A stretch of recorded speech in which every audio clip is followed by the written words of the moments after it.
So the man them that I'm around, they're from the streets. And they're not the lower level of the lower echelon of street nigga. Do you understand? Because I'm not a lower... I wouldn't assume that they were. For instance. Yeah. So they are men who handle business. They take care of me. They're not abusive towards me. They don't put their hand on me. It's not a hungry thing. Yeah. I'm very much looked after. You live a certain lifestyle dating a drug dealer. 100%. But I'm from that lifestyle. Because I was a part of that lifestyle. But you see, so what I'm not saying is I'm looking for a drug dealer. Yeah, That's not the case. I'm just saying the demographic. Yeah. Some people, they link drug dealers, but they're not drug dealers. Yeah. Do you understand? Yeah. Yeah, so it's a different demographic for me and other girls who link drug dealers. You've never stepped out of that demographic though? I've linked guys who ain't drug dealers, of course. But they're still criminals. Not even just criminals. They're just not the people who kind of abide by the... You need an obliging man. You do. Not necessarily.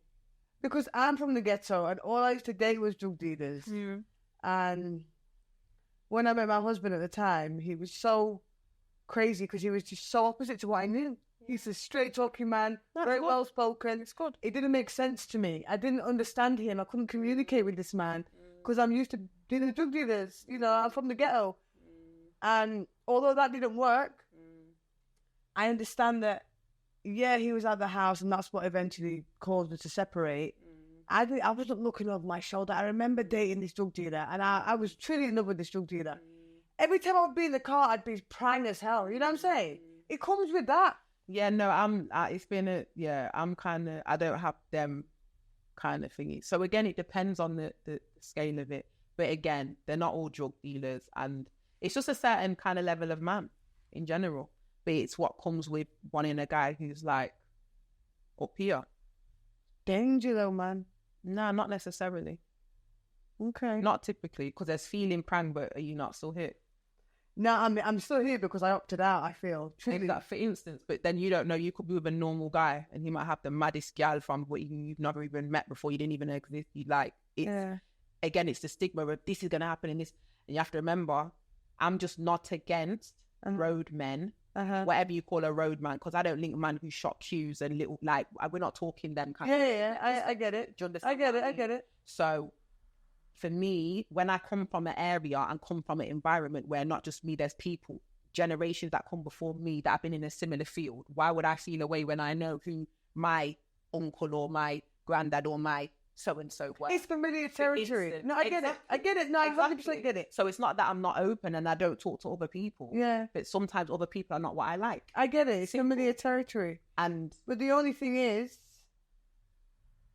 it's not just, and for me, it's not just a road man thing. It's a man thing. It's not just a black man thing. It's a man thing. So we can argue about this till the sun comes up the instant, because it's not about whether he's a straight working man, 9-to-5 man, road man. Men need to heal. Certain men, like, what is the difference between someone who, okay, cool, army, you serve in the country, bombs get let off, people die, people are dying. Do you understand? For you, you're representing a country that works for you. For other people, you've still killed someone that they love. Okay. Yeah, so some people, they work, who's she to compare the army? Some people would not do an army job. Some men will tell you, I'm not going to work in the army. I wouldn't do it. I wouldn't like to do that. I like to clean. I like to be a bin man. I like to be a guy who grows plants. I like to be a customer service assistant. I am not going to go on the front line with the helmet on and red hair and do that kind of job. There's clearly a kind of man behind that, a person who will do that role. Do you understand what I mean? Agree. Just like a gangster. Just like someone who's a security. So if you're dating a security, what difference is that?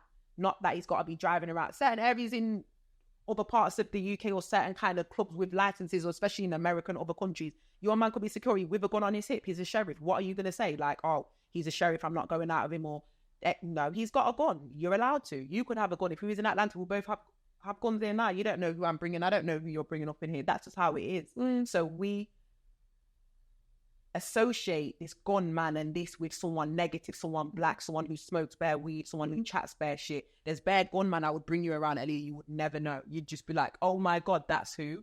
And then you'd Google them and you'd be like, what? And you'd be like, no way was that the person who I was just chilling with, like just talking to asking me about my kids, giving me advice on it, but telling me about certain shit, like that's a bit personal, but allowing me to understand. Who the fuck are we to judge at the end of the day? No, there's no judgment. And I get what you're saying, and there's no judgment. Me love bad some man. Some of these drug dealers that I've hung out with are some of the most respectful men I've hung out with. Bad man, sometimes. But I think the difference is, I have children now. If I don't have children, 100%. do what you want. Honestly, 100%. But me, I can't be in a situation with my 2 kids. But hear what I'm saying, just so you know the levels.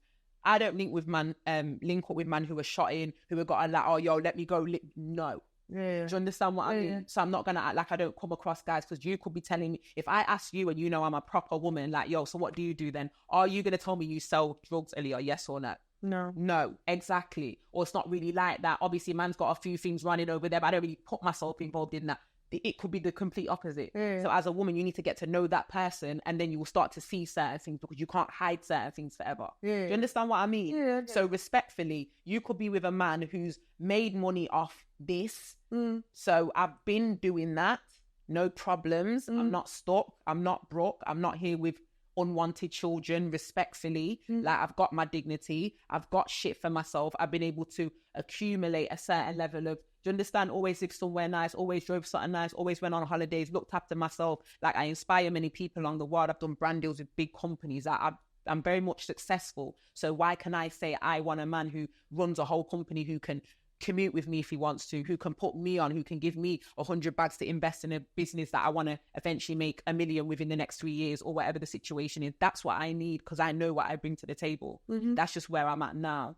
So not to say it can't be an ex-drug dealer, because you might be an ex whatever, as long as you're not no raper man or no funny man, or got your fucking money from some nasty, dark, energetical place that I can see, then it is what it is. I have to take you for what you are. Okay. But typically, I'm around corporate places, but I'm around the hood. I feel comfortable in the hood. People look at me a certain way. Oh, she looks like that. She talks like that. She got tattoos, whatever. Yeah, I am who I am. A lot of people love me for who I am. So typically, in different areas, I'm not always in the hood, because a lot of the time I'm in my house, I'm zen, I'm just doing like meditations and shit. Like, I'm just watering plants or doing housework. Like, I'm such a different person. I'm a loner as well. I'm an only child from my mum, so a lot of times, like, I just like my own company.